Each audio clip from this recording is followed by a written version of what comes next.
మేము చాలా ట్యాంకర్లను వెనక్కి పంపించేసినామని అన్నారు.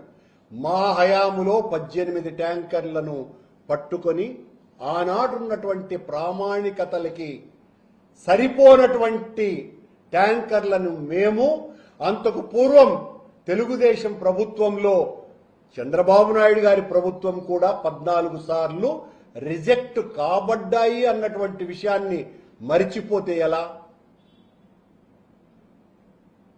నెక్స్ట్ సిఎస్ఆర్టీఐ సంబంధించినటువంటి రిపోర్ట్లు వచ్చిన తరువాత చైర్మన్ కు అందిస్తే ఆయన కళ్ళు మూసుకున్నాడు అని అంటున్నారు. టీటీడీ నిబంధనలను ఒకసారి చదవండి.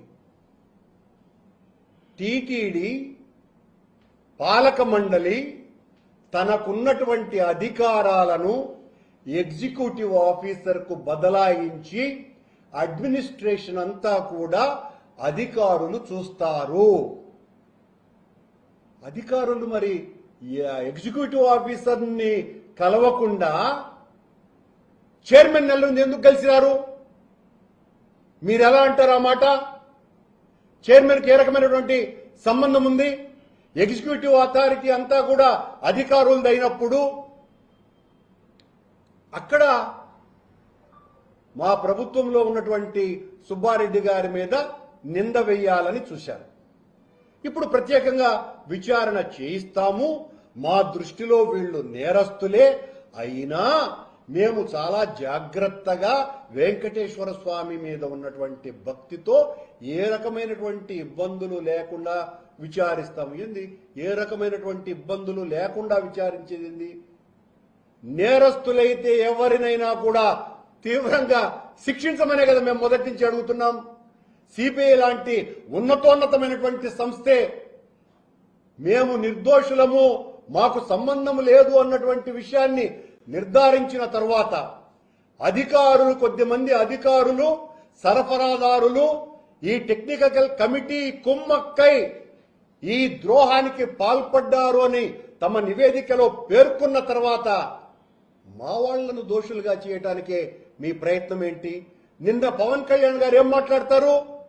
ఆయన గారి శాసనసభ ముఖ్య నాయకుల సమావేశంలో ఆవు కొవ్వు పంది కొవ్వు కలిసింది, మనం దీన్ని సమర్థవంతంగా తిప్పికొట్టలేకపోతున్నాము, ఏం నిద్రపోతున్నారా అని ఒక ఎంపీని, కాకినాడ ఎంపీని సాక్షాత్తు వాళ్ల తమ్ముడు నాగబాబు గారిని ఉద్దేశించినారు అని చెప్పే పత్రికల్లో వస్తూ సిబిఐ తన నివేదికలో భక్తుల మనోభావాలు ఎక్కడ దెబ్బతింటాయోనని, భక్తుల మనోభావాలు ఎక్కడ దెబ్బతింటాయోనని సిబిఐ తన నివేదికలో జంతువుల కొవ్వు కలపలేదు అని తీర్పిచ్చిందంటండి, నివేదిక ఇచ్చిందట. మరి ఊరికే మాట వరుసకు మాట్లాడతాం.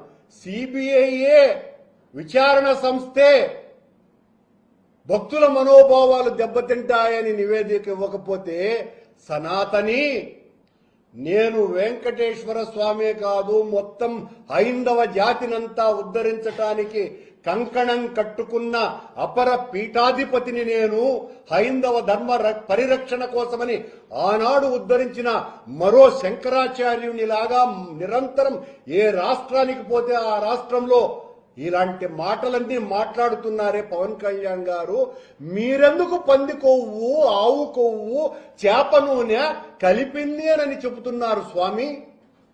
ఓ పీఠాధిపతి వర్యా, ఒక అధికారే చెప్పలేదంటున్నారే. పీఠాధిపతులుగా ఉండి మీరు, సనాతన ధర్మ పరిరక్షకులుగా ఉండి మీరు భక్తుల మనోభావాలు మీరు మాట్లాడితే దెబ్బతినవా స్వామి?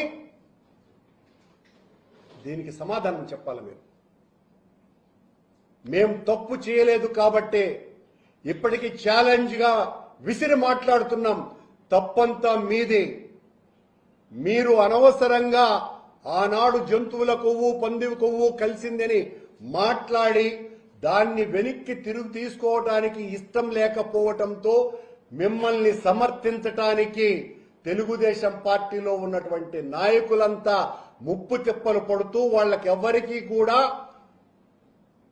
విషయాల పట్ల అవగాహన లేకుండా, అవగాహన రాహిత్యంతో, కాకపోతే మిమ్మల్ని మోసేటువంటి వాళ్ళు పత్రికలు, ప్రసార మాధ్యమాలు పెద్ద ఎత్తున ఉన్నాయి కాబట్టి విచారణ సంస్థ విచారించేంత వరకు మమ్మల్ని పిలిస్తే కరుణాకర్ రెడ్డి పోతున్నాడు, జ్వరం కాసింది, చెమటలు కక్కినాడు. ధర్మారెడ్డి పోయినాడు, అప్రూవర్ అయిపోయినాడు. సుబ్బారెడ్డి పోయినాడు, ఆ చెమట బయటికి వచ్చింది, కారుతున్నటువంటి చెమట బయటికి భయంతో. ఇన్ని రకాలుగా ఆనాడు ఆ సంస్థ యొక్క గొప్పతనాన్ని గురించి, సిబిఐ యొక్క గొప్పతనాన్ని గురించి పెద్ద చిలవలు పలవలుగా రాసినటువంటి మీరు వాళ్ళ నివేదిక సమర్పించిన తరువాత ఏమిటి సిబిఐ, ఏమిటి సిట్టు, వీళ్లను కూడా మేనేజ్ చేసేసింది వైసీపీ. మేనేజ్ చేయటంలో సిద్ధహస్తుడు ఎవరు అన్నది ప్రపంచవ్యాప్తంగా అందరికీ తెలుసునే. చంద్రబాబు గారిని మించినటువంటి వాళ్ళు లేరు అన్నటువంటి విషయం జగద్విదితమే. వారం రోజులుగా ఇదే కథ. సిట్టు ఆ విషయం ఎందుకు విచారించలా, ఈ విషయం ఎందుకు విచారించలా, ఆ విషయాలన్నీ విచారించండి. ఇప్పుడు కూడా ఛాలెంజ్ చేస్తున్నది వైఎస్ఆర్ కాంగ్రెస్ పార్టీ.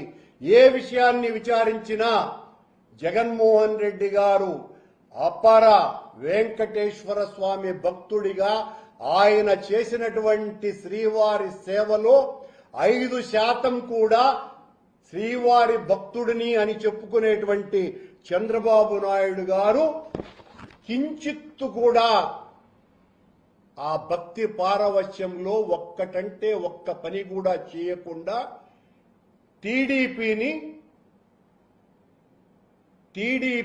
టీటీడీకి అనుబంధ సంస్థగా మార్చివేశారు. టీటీడీనే టీడీపీకి అనుబంధ సంస్థగా మార్చివేశారు. ఒక పావుగా వాడుకుంటున్నారు. కనుకనే బిఆర్ నాయుడు లాంటి వ్యక్తిని అక్కడ చైర్మన్ గా వేసినారు. బిఆర్ నాయుడు యొక్క తత్వం ఏంటి అన్నది అందరికీ కూడా తెలుసు. ఆయన మిడ్ నైట్ మసాలా దగ్గర నుంచి అన్ని విషయాలు.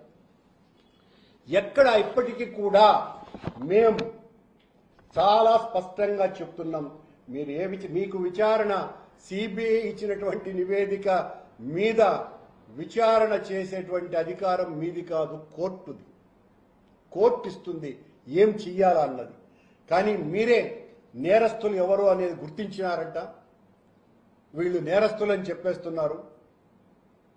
పలానా వాళ్ళు ఈ రకమైనటువంటి తీర్పులు ఇచ్చి ఇంకా కన్ఫ్యూజన్ చేసేటువంటి ప్రయత్నం మానుకుంటే మంచిది. ఇదిగో మీ హయాంలో మీరు లడ్డూకు పాత పద్మనాభానికి ఎన్టీ రామారావు వేషం వేయటానికి ఎంతగా మేకప్ వేయాలనో మీ హయాంలో తయారు చేసినటువంటి లడ్డూలకు రుచిని వాసనను కల్పించటానికి రోజుకు 975 కేజీల flavoured enhanced flavour of cow